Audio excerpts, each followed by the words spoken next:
If you're still manually updating asset list or typing out basic VLOOKUPs, your job is about to be automated. I've spent 20 years managing enterprises' assets and OPEX budget in millions. Today, I'm going to show you how senior managers and solution architects are actually using data. We aren't just building charts anymore. We are integrating large language models directly into our data pipelines to automate financial analysis. By the end of this class, you will know how to build a predictive AI-driven dashboard that actually protects your corporate ROI. Let's get to work. Okay, you'll be able to see my screen. And let me open Power BI Desktop first. Power BI Desktop, I would also need, I'm using LibreOffice, so very useful stuff, huh? So the file I'm going to use is the asset database for corporate giant. And of course, this is a random database. And here it is, corporate asset data class. And this contains about 150,000 rows of data and several hundred columns, typically a corporate asset data class.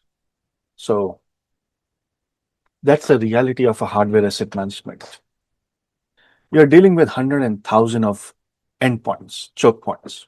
The data set, this data set I'll be loading into the Power BI will represent a global fleet of 150,000 end-user computing devices, laptops, desktops, mobile workstations, standard desktops, standard laptops, MacBooks, workstations, servers, storage, and a lot of others. It is still loading. You can see the amount of data it holds. It's a massive data. And that's the reality. Whatever software you're using, you want to make analysis, you want to do some basic decision making, you need the data in Excel or in what I call LibreOffice Calc. Pretty useful. Far better than the paid version of Microsoft Excel. So whatever tool I'm going to use, absolutely free of cost, absolutely 100% free. LibreOffice is absolutely free. I don't find much difference between this and Excel so far, but yeah, it's good. So it's still loading the file, and it's going to come up at any moment. And since it's a huge database, about 150,000 rows of data, it's going to take some time to open up. So we'll not be doing any editing over here. We'll be simply loading the data. I'll walk you through the data, and then we will simply put this data into our Power BI engine. So as you can see, we got column A, and it's 149,675 rows of data here. So we have models, Bell, Chapel, and so many others. And we got their tags, CI, configuration items, the people name, who they're assigned to. I'm sure I didn't put yours there. So these are just the random database, random names and numbers. This is how a typical data would look like. The dates not formatted properly. So the most important thing I'm interested in is over here, which shows me the incident counts. Which asset has caused how many incidents? Now, many analysts would stop here. They clean the data in Power Query, build bar chart showing warranty expirations, and call it a day. That's exactly why they're analysts. Now, look at this data set. We're going to look at it at a very different angle. We have workstations, we have standard desktops, we have laptops with 4 or 5 failures, 6 failures, 7 failures, high-end laptops with huge maintenance cost. So a pie chart doesn't fix this. A bar chart, it's not going to resolve the problems. Instead, we need to isolate the financial bleed, where our money is going, unnecessary expenses. So I'm going to bypass the basic visual today. Instead, I'm going to take this entire raw data and put it directly into the Power BI in the Power Query editor because we will be using, we will be forcing an AI model to audit this for us. I'm not going to spend any minute on this one. This is just to show you what the data looks like. And I'm going to close this one without saving the changes. Okay, it's gone. So Power BI desktop is open. I haven't signed in yet. It's free. I open Excel workbook. Here is my data. Click open. And it's connecting. So once it's connected, I'm not going to load this. I'll be simply transforming the data. So which will get me directly into the Power Query editor. Now, when we will hit the bottleneck here. Now, our company doesn't want to look at the entire 150 rows of data and want us to tell what's going on here. So instead, we want to filter this data down to maximum of 50 top critical rows here. Now we're going to build a massive engine, a bridge between Power BI and the Google Gemini API to evaluate these. First thing first, so we want to filter this data out. So over here, I'm going to use this. I'm going to take the assets which are new assets and which are, of course, people are actually using it in use assets. So I'm going to filter it down. So maybe 150,000, it will come down to maybe few rows. Let's see how many rows of data do we have now. Of course, we'll have maybe 5 to 7 or 10,000 rows of data, but still that's too much. My free Google API will choke it. Instead, on this occasion only, just for this presentation purpose, I'm going to use only top 50 rows. So it will not spend hours. There is a limit to how much data you can put it through the Google free API. So I'm not going to choke it and spend here entire 4 to 5 hours just for the data to come back. So, and of course, I'm going to use it for free. So, and you can use it if you want to analyze the entire large amount of data. You can, of course, spend some cents and get this data analyzed quickly in a large language model. So I'm going to filter it out, maybe top 50 rows.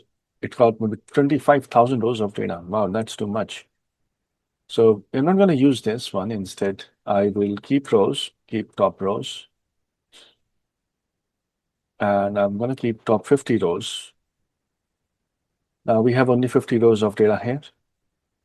And we have their incident count. I haven't touched anything yet, simply filtered them out. And over here, I'm going to go to transform data. So now we will be using to run a Python script. Why we are using Python Bridge instead of Power BI as a native AI visual? Because native AI requires expensive premium capacities.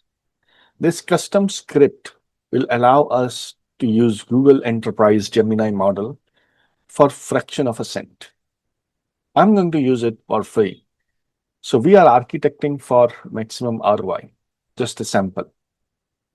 Now I have already written a code here. So I'm going to pull the code here. Here it is. I'm going to show you. And here it is. I'm going to open it in Notepad. So here it will say, I'll paste this code and this file in the description along with the sample database for your practice. So here it says your Enterprise API key and here API keys. So these are my secret API keys, which I'm going to plug in here. And then I will put this file into my Power BI. I will import this over there. So I'm going to cancel this now, or rather, I will pause the sharing for now so I can put my secret Enterprise API key here, and then I'll come back in a moment. So just allow me a minute. I'm going to stop sharing. So let me put my API key, my secret API key. You would also have your API key there. and you can use it in the Power BI.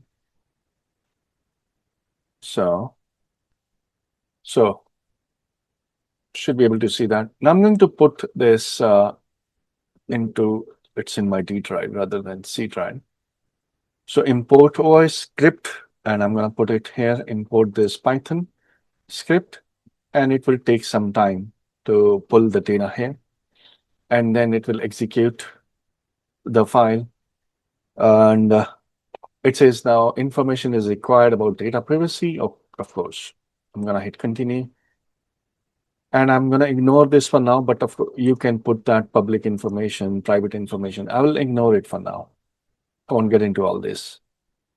Now, what this Python will do, it will take every detail of this code, every row of this code, of our messy hardware data, the failure counts, the maintenance costs, the original CAPAX, and feed it directly into Gemini API.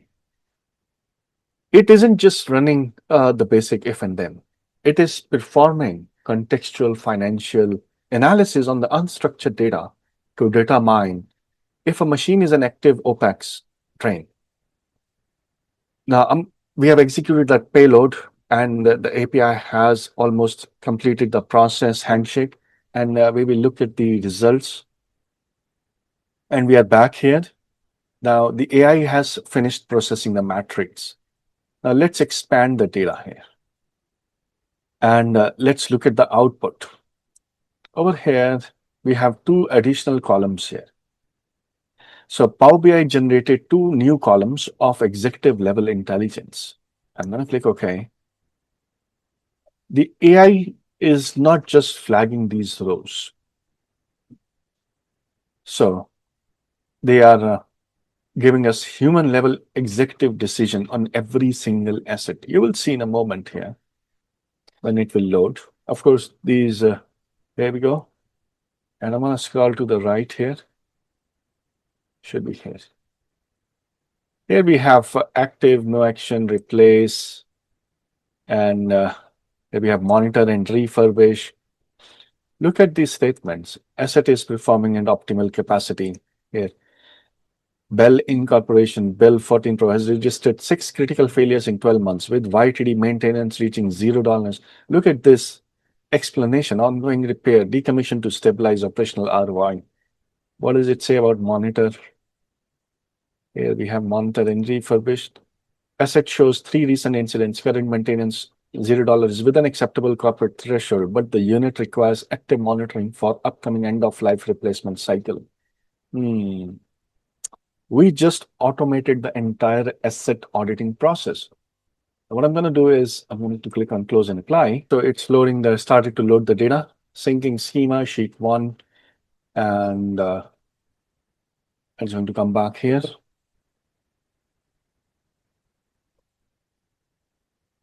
And here we go. Almost there. 113 KB, 50 rows loaded. And here we go. And it will automatically go away, working on it. And what I'm going to do here is I'm going to show this data as a visualization in the form of table. So I'll put a table here and right here. And I'll put a asset tag. And what do we have there? Strategic recommendation and justification. And over here, I'll put a slicer of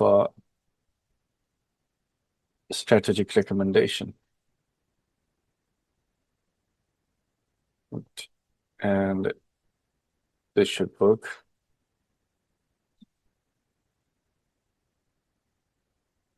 That is better.